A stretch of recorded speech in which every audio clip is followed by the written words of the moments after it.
My 5-year-old drew our family at preschool, but included a woman in red stilettos kissing his dad with no face. I wish I could say I laughed. I wish I could say it was one of those weird kid things, like when he said the moon talks to him, or how he once told me trees get sad when it rains too long.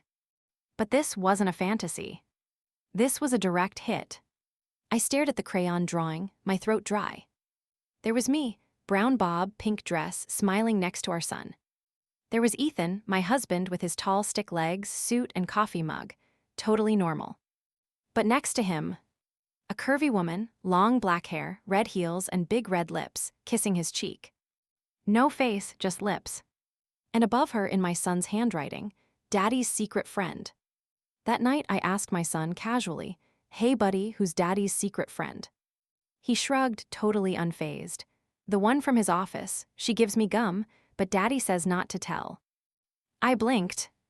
We don't bring our son to Ethan's office. Not often. Maybe once, months ago, during a snow day. So how would he know what the office looked like? I asked again. My son frowned. "She was in the car when Daddy picked me up from Grandma." That made my stomach drop. Because I had picked him up that day.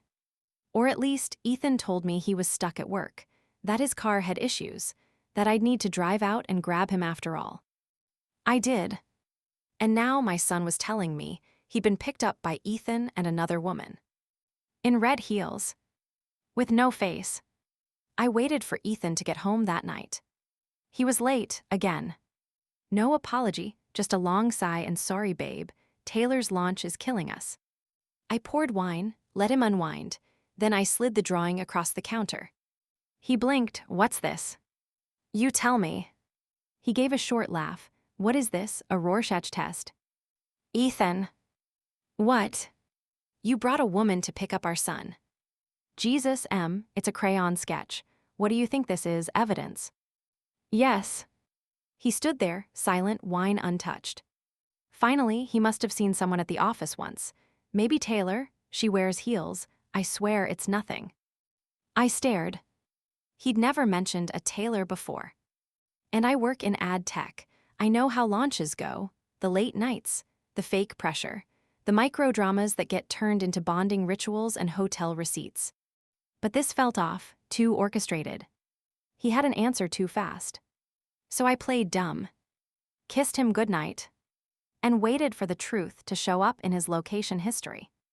The next day, I checked Find My. His iPhone pinged at his usual office in Midtown. Until it didn't. At 11:52 a.m., his location glitched. For 5 minutes, it showed him at a residential building in Astoria. Then it snapped back to Midtown. But I screenshotted it. Then Googled the address. A rental unit, long-term Airbnb, 2-bedroom, high floor. Next, I checked our shared family iCloud album. We don't use it much, but once in a while it auto-syncs screenshots or photos if the privacy settings are off. And guess what showed up? A mirror selfie. Taken in that exact Airbnb bathroom. Not of Ethan, but of a woman. Curvy, red heels, black hair, lacy red bra peeking through a blazer. Face hidden. Just like the drawing. I sat down, pulled my son's iPad out of his backpack, and started scrolling his Procreate app. He loves to doodle, usually animals, trucks, weather. But that day, there was a sketch I hadn't seen before. Same woman, same red heels. But this time, she had a name written in block letters underneath. Miss Kira. I froze. I opened Safari. Searched Kira plus Taylor Marketing plus Midtown. And there she was. Kira Mendez. Head of partnerships. Ethan's company. The woman who started the Wellness in Tech initiative. The same one that organized the Digital Disconnect couples retreat that Ethan and I skipped because he said it was a waste of time. Her LinkedIn photo. Lips painted red. And the exact same red heels in a press photo from their launch event. I zoomed in. The caption, Kira Mendez and Ethan Dawson lead the Taylor app's new romantic compatibility campaign. I wanted to scream. They were literally working on a couples app, while secretly seeing each other and letting my son eat gum in the backseat of their getaway car. I confronted Ethan that night.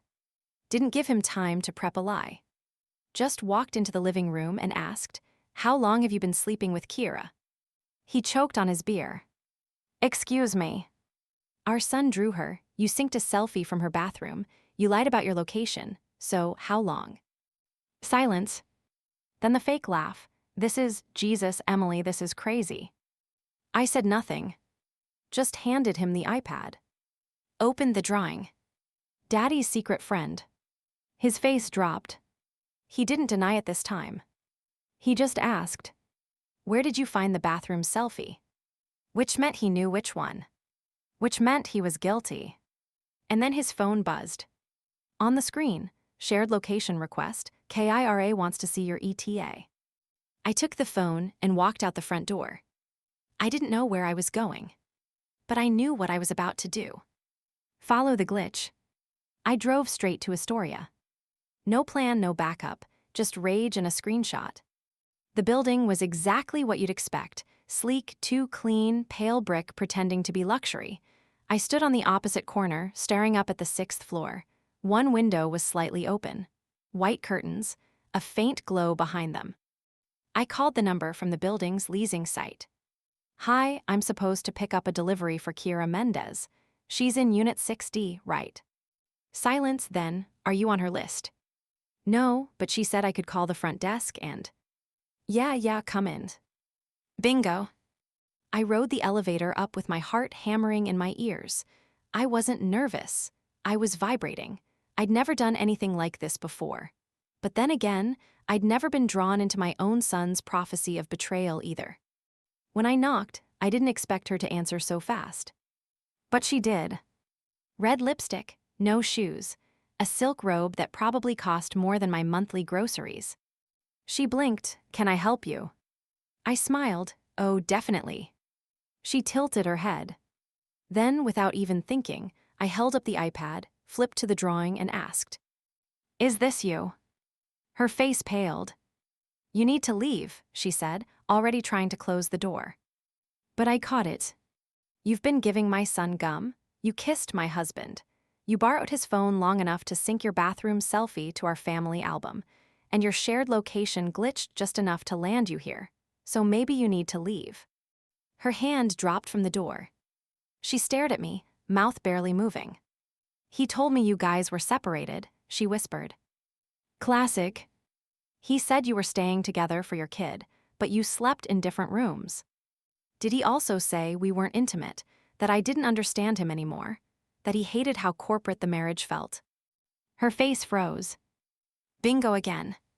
"Let me guess," I added, stepping forward. "He even used the line, 'She's the mother of my child, but she's not my soulmate.'" Silence. She looked wrecked.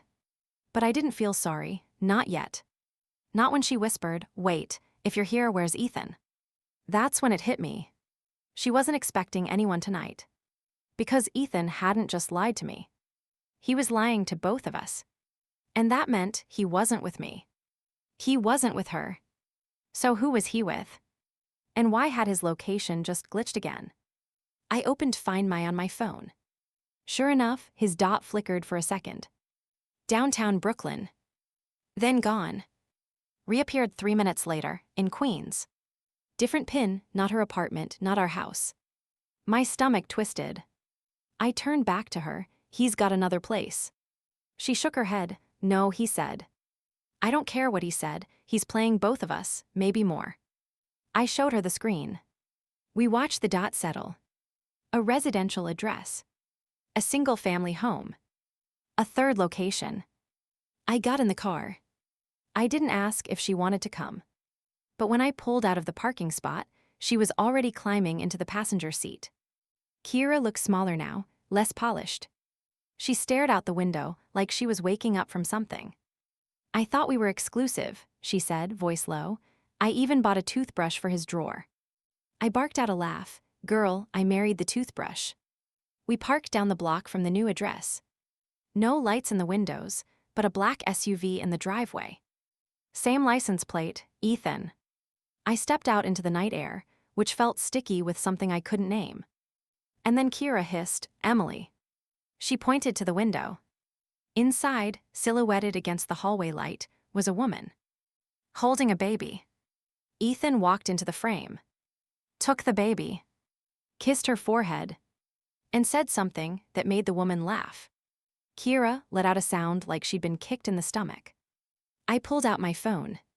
Started recording. Because this wasn't just betrayal anymore. This was a network.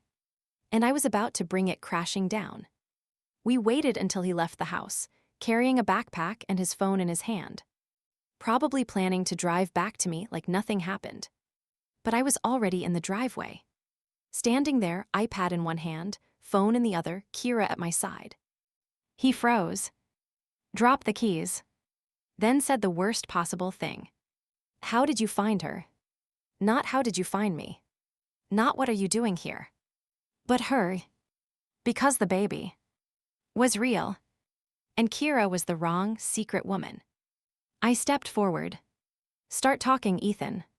He opened his mouth. And then his phone buzzed. We all looked. A text preview. We're almost at the airport. Room's still in your name. Love you. From someone saved as L.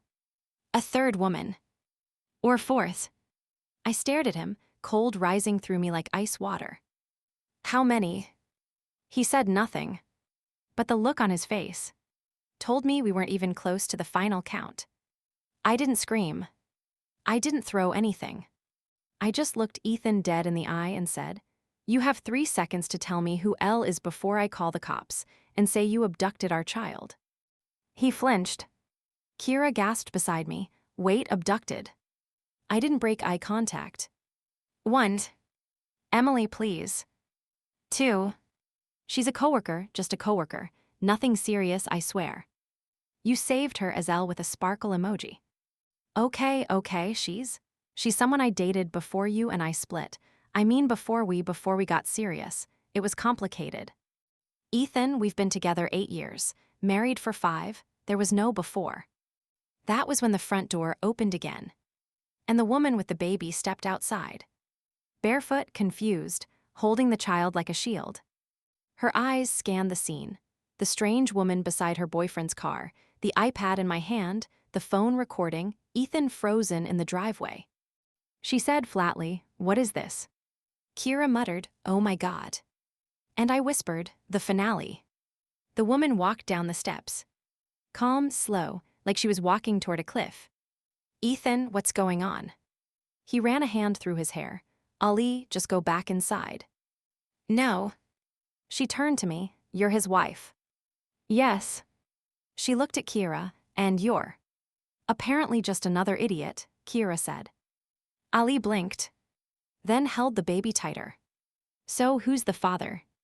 Ethan choked, Ali don't. I said, who's the father? He hesitated. And that was enough. Ali backed away from him like he'd grown horns. I fucking knew it, she said. You said you were divorced. You said your ex was abusive, that she stalked you. I nearly dropped the phone. He said what? But Ali wasn't looking at me anymore. She was looking at Kira. You too. Kira just nodded. Ali let out a bitter laugh. Then turned back to Ethan. You told me I was your safe space. You made me delete my socials. You said they were watching you. You made me feel crazy. He took a step forward. Ali, listen. She spit at his feet. Get out of my driveway.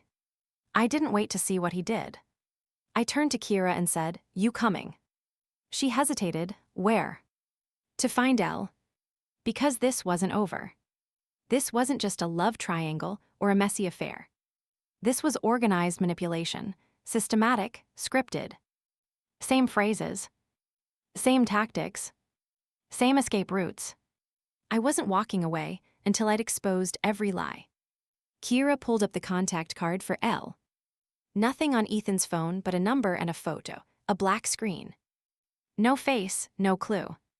Until I clicked shared calendar. Ethan, that idiot, had synced his iCloud calendar across his devices. A recurring event popped up every Thursday. L Hotel Astor, RM 221. Recurring. Weekly. Like a fucking standing appointment. I took a screenshot. Then I said, we check in Thursday. Kira slept at my place that night. I didn't trust Ethan not to show up with excuses or a fake apology, and I didn't want her alone either. The next morning, my son asked, "Is the gum lady staying for breakfast?" We both froze. And then Kira said, softly, "No, sweetie, I was just stopping by to say sorry." He looked confused. "You're not in trouble?" She smiled. I was. Pause. But not anymore. Thursday came. We booked a room 2 floors above 221. Checked in early, dressed like we were there for a work conference. At 6:47 p.m., Ethan walked through the lobby. Alone. He went straight to the elevator. Room 221. Exactly on time. At 7:02, the door opened again. A tall blonde woman stepped out of a rideshare, glanced around, and headed in after him. I recognized her. We both did. Because she wasn't just a coworker. She was HR, the head of the ethics committee at Ethan's company. The one who had led the investigation into his emotional burnout leave last year. The one who approved his mental health accommodation. Her name was Lauren. AKA L.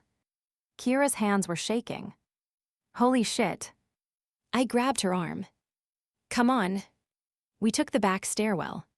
Waited outside room 221. Listened. Muffled voices, low laughter. Then something that sounded like a belt hitting the floor. I pulled out my phone. And knocked. No response. I knocked louder. Lauren opened the door in a robe. Her smile dropped instantly. She tried to shut it, too late. Kira had her foot in the door. I raised my phone, hit record, and said, "Smile, Lauren, you're on the same list as the rest of us now." Inside, Ethan scrambled to grab his pants. He shouted, "Emily, what the hell are you doing?" I laughed. Because this wasn't revenge anymore. This was documentation. We had 4 women, 3 locations, 2 kids, and 1 monster. And now, we had the proof. I didn't even flinch when the hotel security showed up. Lauren tried to play victim, she's not even a guest. But I handed the guard my keycard and said, "Check the name, we booked under mine, I have receipts." Ethan was still zipping his pants. Kira was filming. And Lauren. She turned her face from the camera and hissed, "This is harassment." "Oh honey," I said, "this is documentation." The guard glanced at all of us, then muttered, "Maybe this is a good time to clear the room." We stepped back into the hallway. Lauren slammed the door.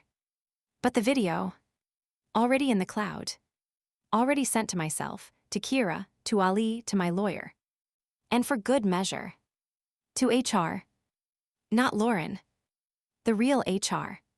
Because Lauren was HR, but not the whole damn department. And she'd just given them enough evidence to fry herself with Ethan. Kira and I rode the elevator down in silence. When we hit the lobby, she turned to me. "What now?" I showed her my phone. There was a voicemail I hadn't played in years. Because it hurt. Because it was left by Ethan the first time I ever questioned his loyalty. Back when we were dating, I'd found flirty texts from someone named M.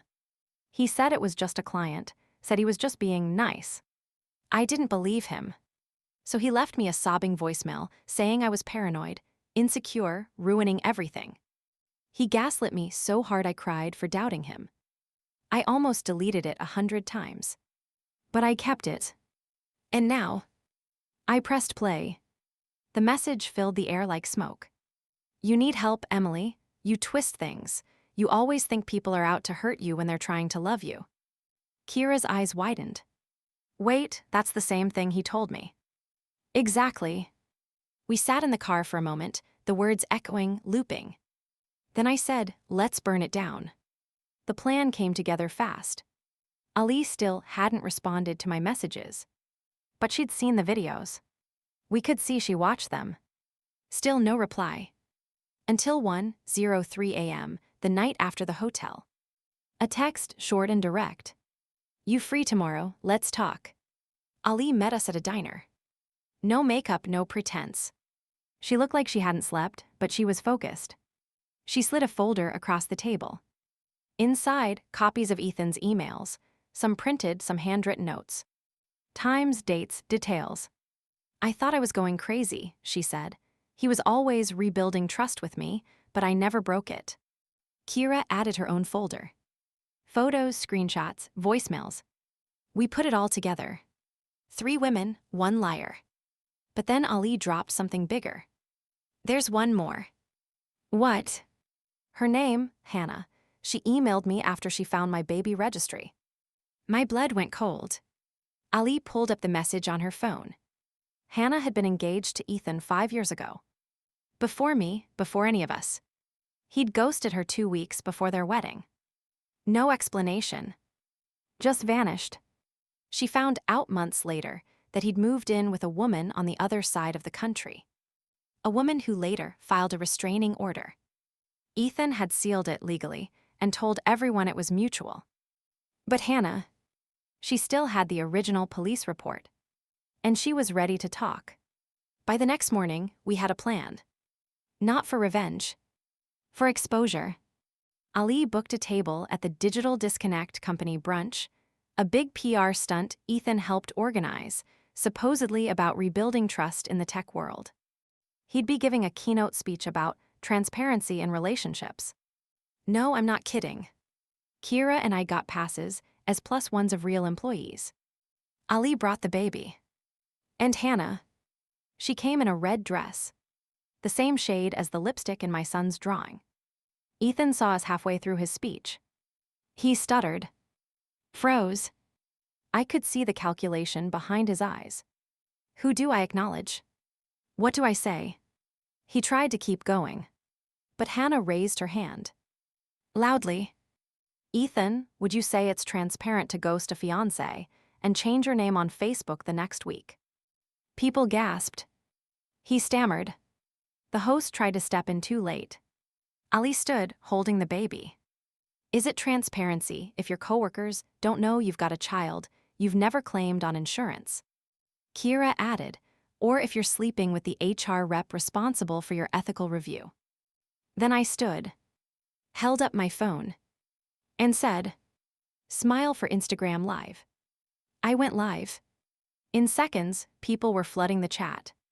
WTF is happening? Expose him. Not the baby. Name names. Ethan tried to walk off stage. But the host, to his credit, leaned into the mic and said, Ethan, we'd love a response. He had none. So he ran. Literally ran out of the venue. We followed. But he was already gone. Later that night, we got an anonymous envelope. No return address. Inside, DNA test results. From a clinic in Astoria. Child, baby Dawson. Alleged father, Ethan Dawson. Result, 0% match. I looked at Ali. She looked at me.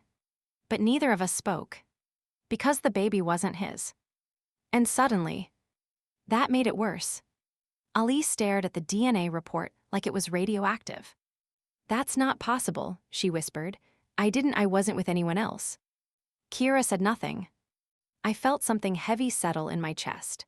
That particular stillness that comes not from shock, but from recognition. The moment you realize the lies run deeper than even he knew.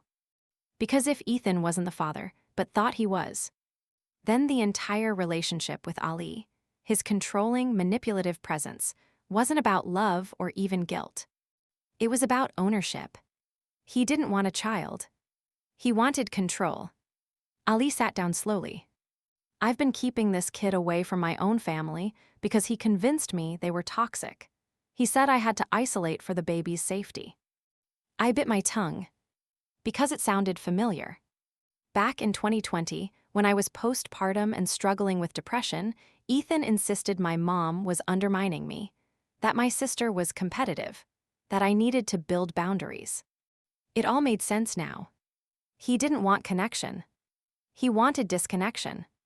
Digital Disconnect, his whole brand. His entire company ethos was built on the very thing he did to us. Separate, silence, sabotage. We regrouped at my house the next day. Kira brought snacks. Ali brought the baby. Hannah brought a fucking binder. I opened wine. We sat like a jury. And I said, okay, let's list the other women. By the end of the night, we had 11 names. Some confirmed. Some circumstantial. But the pattern, unmistakable.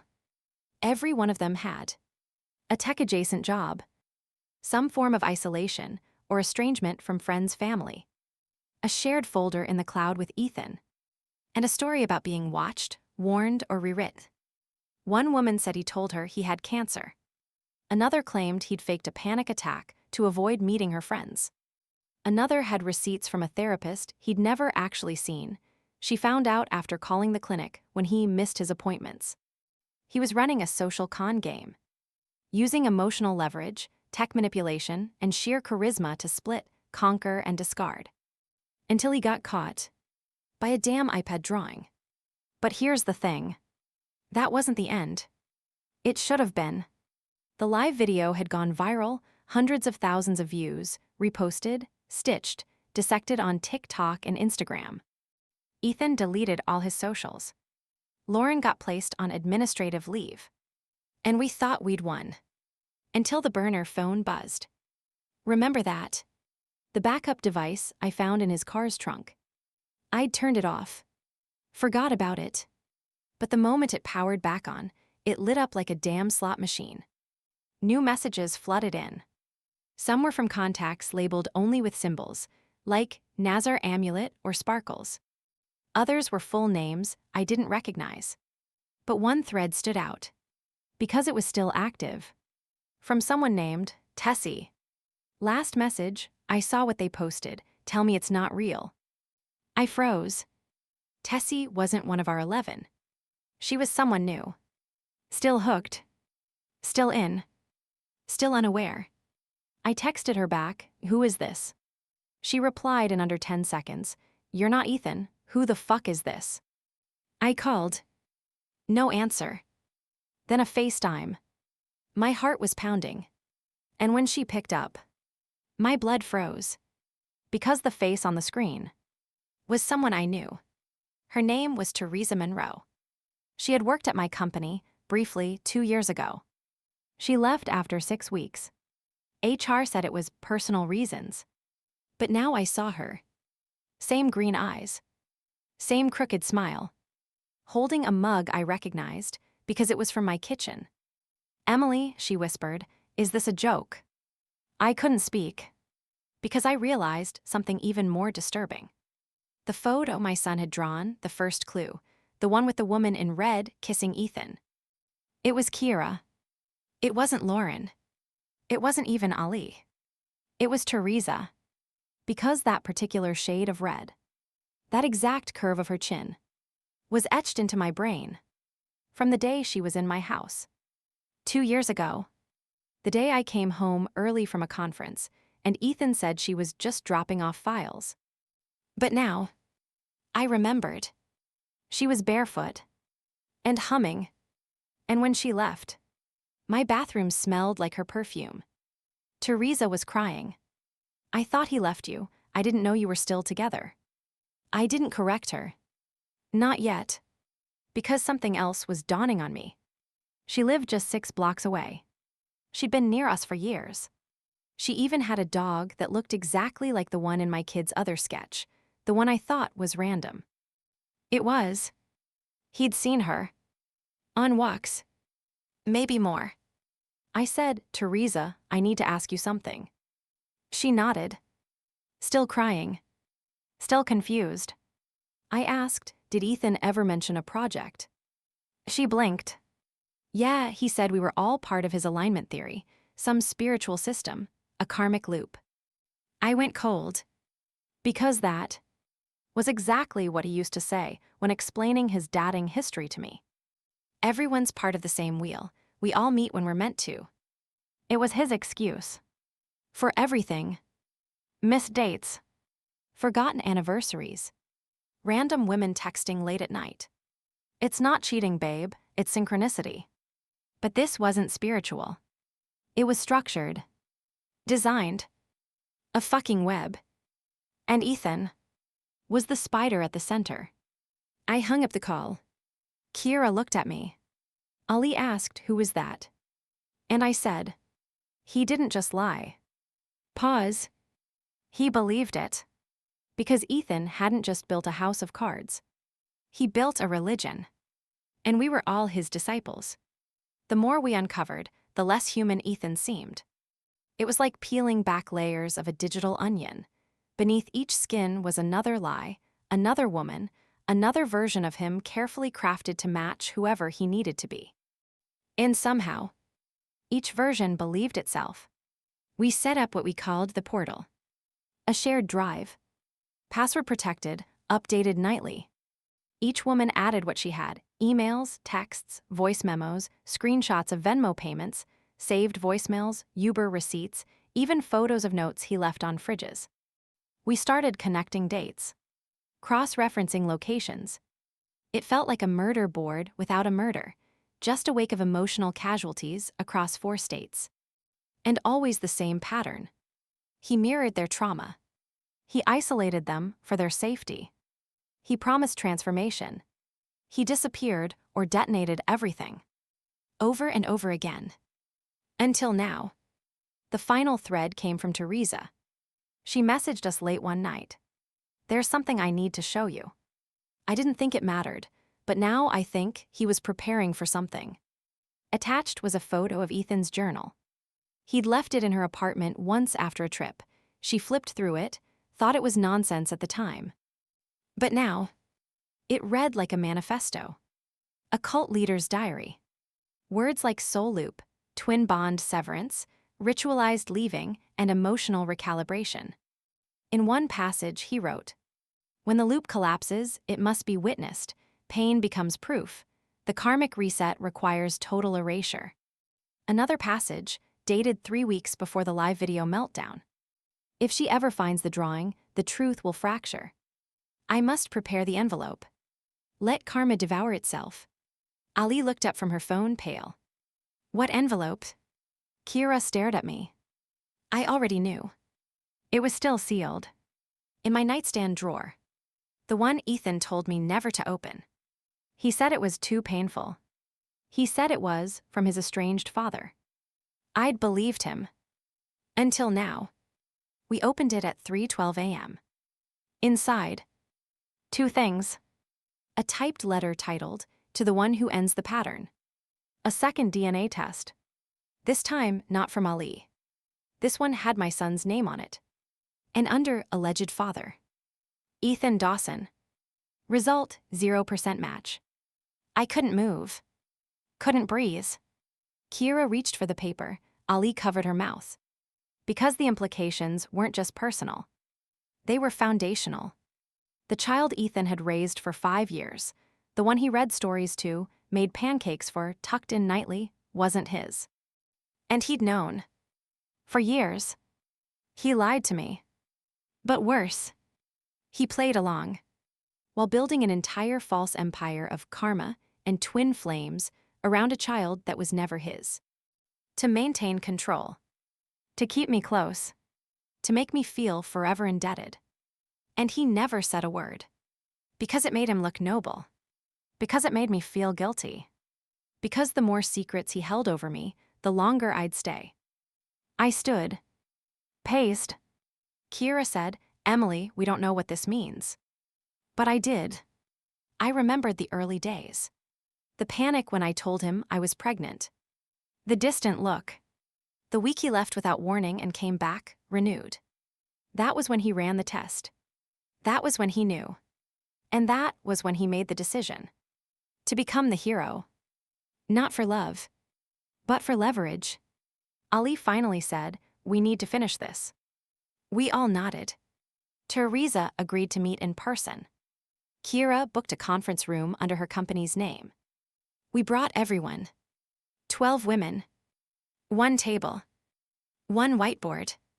And every single thread in Ethan's twisted web. We built timelines. Shared stories. Synced calendars. Compared Spotify playlists. Yes, he even recycled songs. The most chilling thing. He used the same nickname for 3 different women. My timeline anchor. What the fuck did that even mean? What was this? A dating life? A scam? A religion? Or a ritual? Because that's what it felt like. Like we'd all been part of some spiritual pyramid scheme where the currency wasn't money, but belief. And each of us had been ritualistically abandoned to fuel the illusion. Until one of us, my son, drew it all. Then came the final blow. Kira got a call. From Lauren. She sounded panicked. Is he with you? What? Ethan, he's missing. He blocked us all, Kira said. Why would he be with us? Lauren exhaled. No, I mean like gone. He cleared out his desk, his apartment. His name isn't even on the lease anymore. What? It's like he vanished. Pause. There's just one thing he left behind. What? And then Lauren said the words I'll never forget. He posted a video on your old shared cloud folder, titled The Reset. We opened the file. All of us crowded around the screen. Ethan sat alone in a white room. No furniture. No sound. Just him, wearing a gray hoodie, looking straight at the camera. And then he spoke. Slow. Methodical.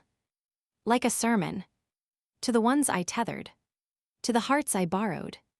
To the patterns I shattered and rewove. Thank you. You showed me where the loop ends.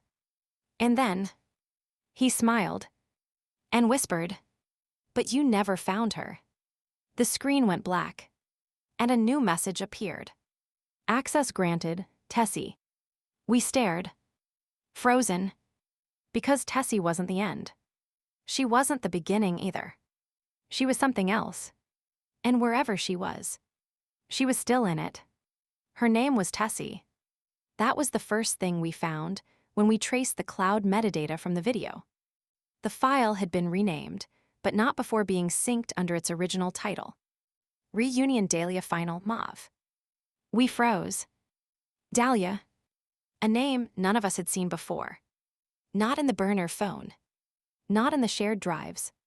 Not in the journal. A ghost in the machine.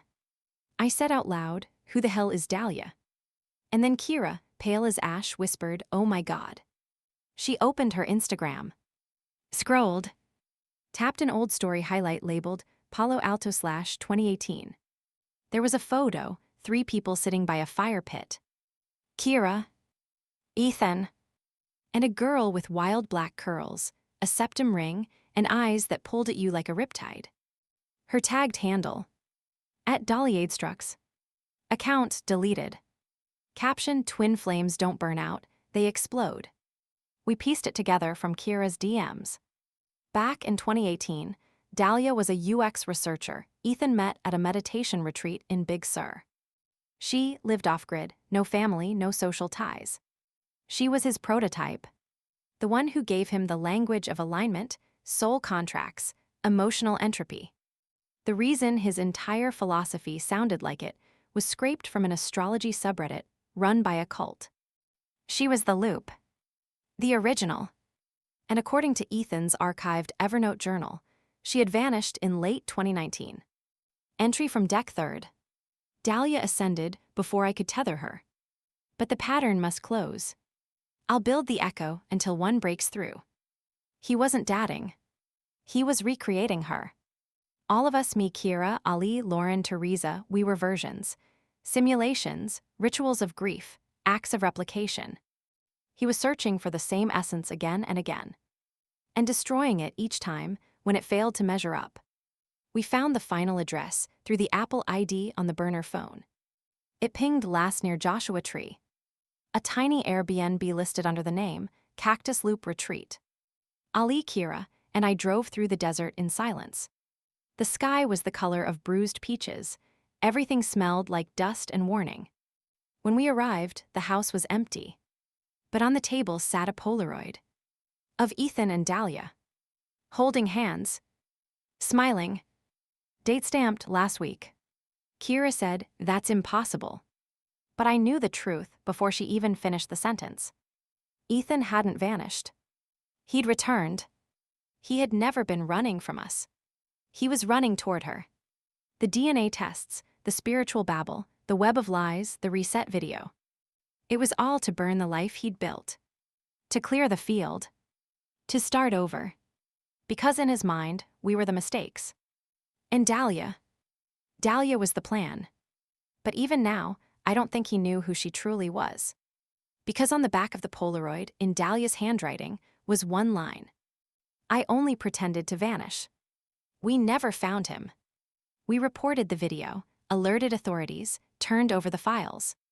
But he was gone. Accounts deleted. Numbers reassigned. His name erased from every lease, every cloud folder, every office record. Like he'd never existed. But we existed. We still exist. A survivor's circle. Tethered not by love, but clarity. And sometimes, at night, I sit with my son as he draws. I watch the colors swirl. The red lips. The crooked smiles. The shadows with eyes. I ask him if he remembers anything from those days. And sometimes he says yes. He tells me about the time he found a letter in the fire pit. Or when the man tried to float. And once, in the stillness, he said something I've never repeated, until now. He said I was made of karma. But I think he meant I was the end of it. We live free now. Not just from Ethan, but from the belief that we were crazy. Too much. Too emotional. Because it wasn't just love he twisted. It was truth. And that's what makes this the real ending, not that he disappeared. But that we didn't. We stayed. We spoke. We stitched the narrative back together. Piece by digital piece. And we let karma do what Ethan never could. Close the loop. Ever caught a cheater with their own tech?